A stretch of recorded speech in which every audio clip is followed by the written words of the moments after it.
Bonjour à tous, voici donc rendu au 19 mars, jour de la solennité de Saint Joseph, l'époux de la Vierge Marie. Alors il y aurait bien sûr beaucoup de choses à dire sur Saint Joseph, sur sa justice. C'est un homme vraiment juste, un homme qui recherchait en toutes circonstances à être ajusté à Dieu, à faire sa volonté. Et donc pour cela c'était un homme qui était capable de se laisser surprendre par Dieu, de se laisser déranger, déplacer. Voilà, il avait des projets et puis voilà que ces projets, il a dû mettre une croix dessus. Sa vie ne serait pas une vie ordinaire d'un homme ayant une épouse et plein d'enfants. Et il y a consenti avec amour, avec, avec confiance en Dieu. C'est un homme aussi plein de courage qui va voilà, emmener la Sainte Famille en Égypte, qui va en prendre soin d'elle.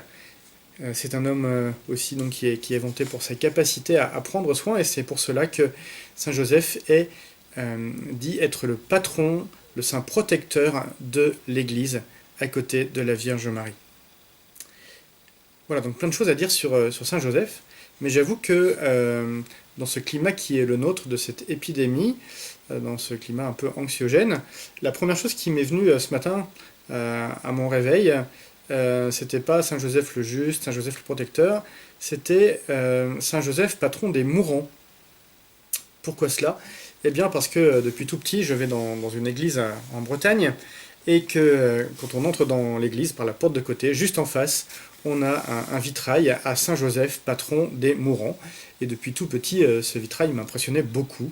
Mon Dieu, patron des mourants. Voilà. Alors je ne sais pas pourquoi est-ce que Saint Joseph a hérité de ce patronage des mourants. Après tout, on ne connaît rien de sa fin, on ne sait pas comment il a quitté cette terre. Probablement que dans tel ou tel évangile apocryphe, on nous dit qu'il a eu une fin très pieuse, très heureuse, bien sûr.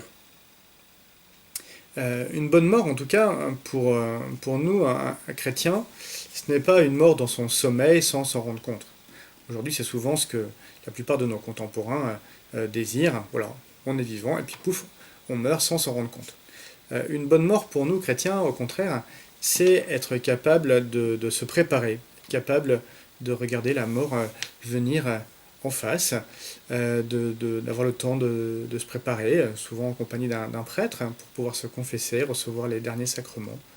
Voilà, être capable de rendre grâce pour la vie qui nous a été donnée, et puis faire grandir en nous le désir de Dieu, le désir de le rencontrer. Voilà ce qui pourrait être une bonne mort.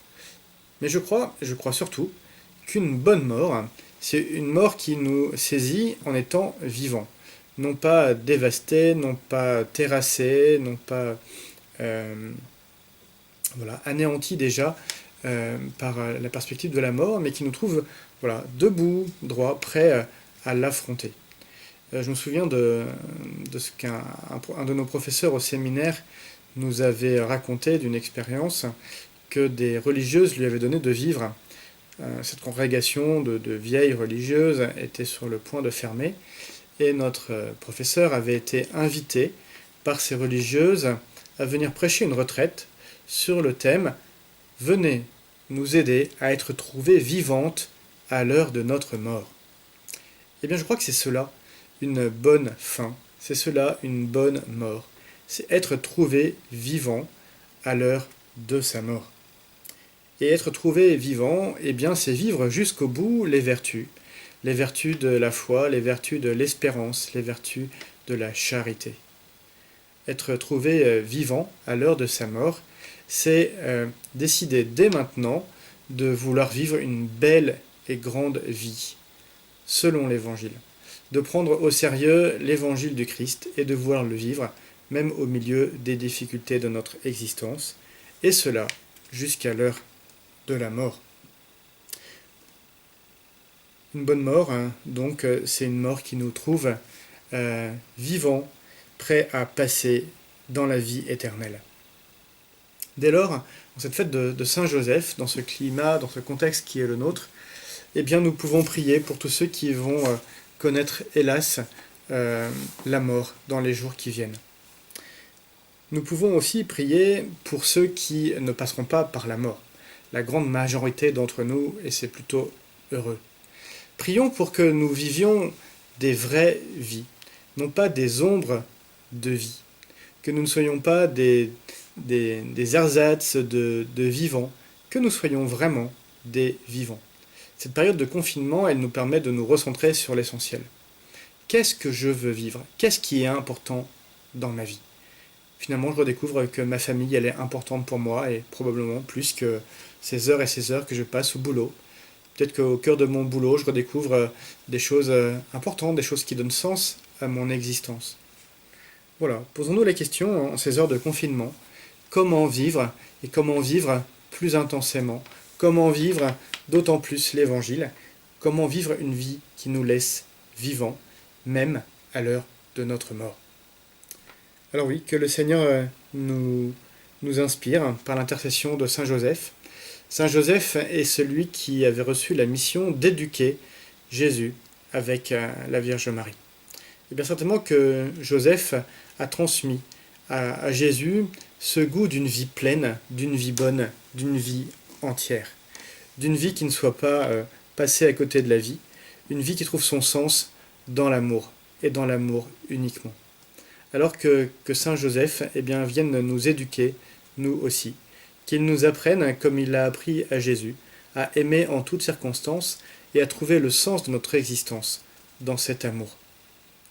Pour conclure cette vidéo aujourd'hui, je nous invite vraiment à être vivants et à nous confier à Saint Joseph, à confier notamment tous nos frères et sœurs du groupement paroissial qui sont hospitalisés parce que ils ont des situations de santé qui se dégradent à cause du virus. Nous les porterons tout particulièrement dans notre prière à 20h30 ce soir. Je vous quitte donc avec un petit cadeau qui nous a été fait par la famille Martin, qui a gentiment enregistré la prière du Je vous salue Joseph que nous aurions dû normalement ce soir prendre à la messe de la Saint-Joseph à Saint-Léger. Et bien voilà, que nous puissions ensemble, comme des vivants, chanter cette prière de confiance à Saint-Joseph pour tout notre groupement paroissial, pour tous ses membres. Que le Seigneur nous bénisse et que Marie et Joseph, la Sainte Famille, nous soutiennent. Je vous salue,